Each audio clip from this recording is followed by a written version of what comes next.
I work at South Greenville Elementary in Greenville, North Carolina, 811 Howell Street. It's an inner city school. It is predominantly African American, 100% free and reduced lunch. So we do see extreme levels of poverty there. We see students that are homeless. We see students that are dealing with, different types of dysfunctional lifestyles, whether it's, parents inside of physical arguments or fights or drug abuse, whatever the case may be. So we have a tender group of kids, and often there's this misconception that all students are bad at Title I schools. We just have a small percentage that show love in an interesting way, but majority of our kids are sweet, loving individuals, and the reason why I love teaching there is because I know by me being there, my presence being there, especially now with the Ellen stuff, it gives them a sense of empowerment to really go and take education seriously so they can break the cycles and things that they're involved in. The thing that I have to do differently to make sure I distract my students from the poverty that they deal with, the homeless situations that they're inside of, is I try to make sure that I create an environment that is full of excitement, full of engagement, and then I bring in the instructional content. When somebody is missing the basic needs and it's not their fault, you have to do something to engage them. If a child is coming to school hungry, they haven't had anything to eat, or they didn't have anything to eat the night before, you have to take care of that basic need first. So I have a snack closet set up. Of course, I have my own instructional, engaging ways that I use to really bring them in, and then I'm able to pour in the instructional content. I think a lot of educators mess up because we understand their situation, but we really aren't putting any solution behind it to ensure that they're learning inside of the classroom. What does it mean for a student to be resilient? I believe what that means is the student has a cognitive understanding that perseverance is the key to actually them having success inside of their life.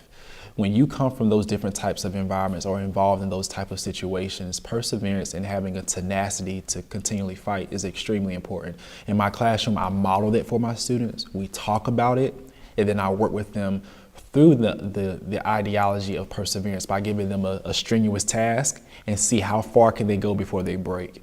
And what I'm doing is I'm teaching them every single day how to have a sense of perseverance through those things so they can use it in a real life situation. I try to build their stamina through instructional content to make sure they're able to persevere. My school is surrounded by barbed wire. The teachers park inside of a parking lot that is surrounded by barbed wire.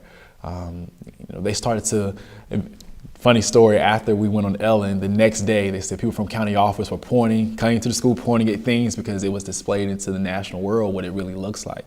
And the thing that bothers me the most is what type of message is it sending to my kids? If you put my school picture beside a prison picture, will you be able to tell the difference if we took the school's name down? And I want to make sure that I challenge that, because I want the best for my students. I want my students to be able to compete with students in Finland, to be able to compete with the students that are going to go to Harvard. In order to do that, we have to take drastic measures like dealing with the appearance of the school, and then dealing with the school culture and climate, and then dealing with the instructional content and things that we give to our students, because it's important. If we say students are our main focus and are the future, our actions should line up with that in every way. When students come to school and they see those type of visuals, I believe it reinforces different types of ideologies that they feel about themselves already. And one of the ways it shows up in class is this sense of stubbornness towards education. Okay, babies, I need you all to write this assignment for me. I need it to be this long. Oh my gosh. And when I dig deeper into that mindset, it's not the fact that they do not want to do it. It's the fact they do not believe they are smart enough to do it. And I often challenge that. Well, baby, why do you feel this way? Well, somebody's told me that. Or where I come from and what I see, I don't see many people chasing after an education. So I constantly find myself battling that attitude, and I find myself battling the visuals that they see on a daily basis. So when you step into Bonneville, which is the name of my class, it looks nothing like any other place inside the school. I have pictures of them up all throughout the classroom smiling. I have a huge disco light bulb that's constantly going, lava lamps.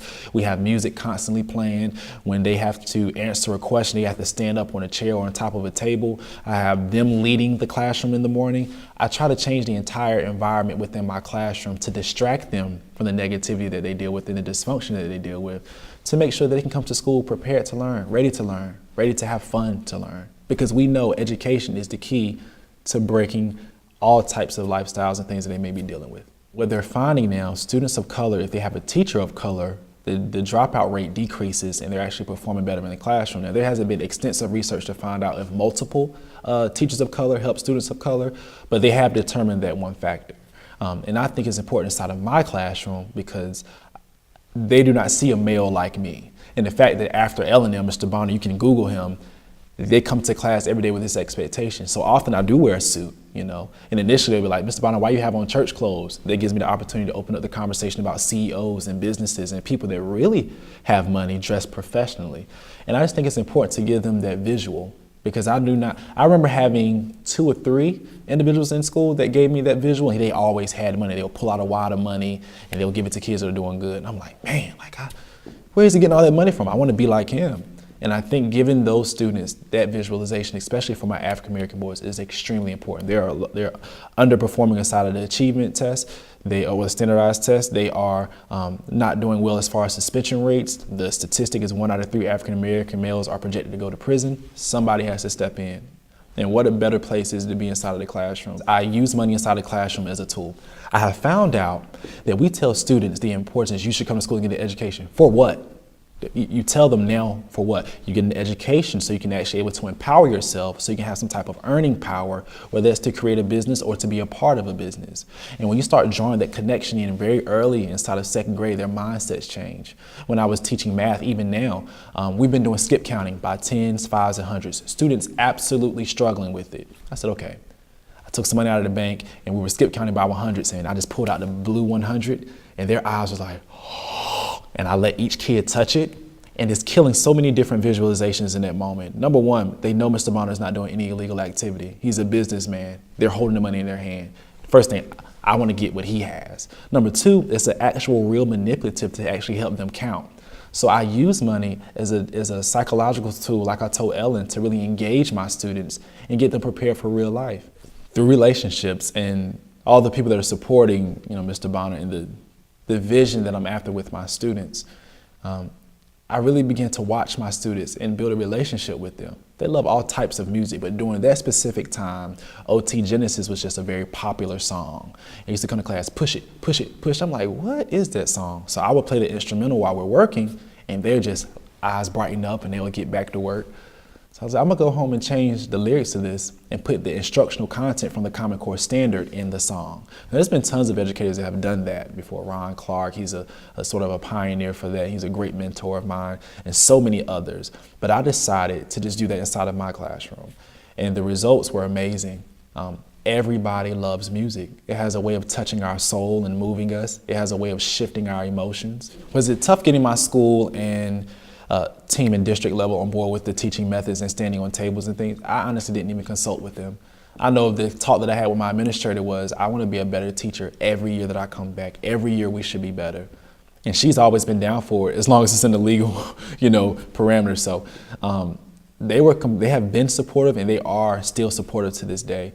And I just make sure that I try to find different ways and methods to make my classroom engaging. That is why I asked the administrators, you have to remember back to when you were a teacher. What made you feel good made you feel like you belong inside of a school system? And the reason why I'm such a phenomenal educator is because I remember what it's like to be in a classroom and you're falling asleep and you're copying out of a dictionary, and you're copying notes. I would love to be in a classroom where we do debates, or where we research a project while we're doing guided reading, or we make a song and be able to sing it to help us remember the instructional content.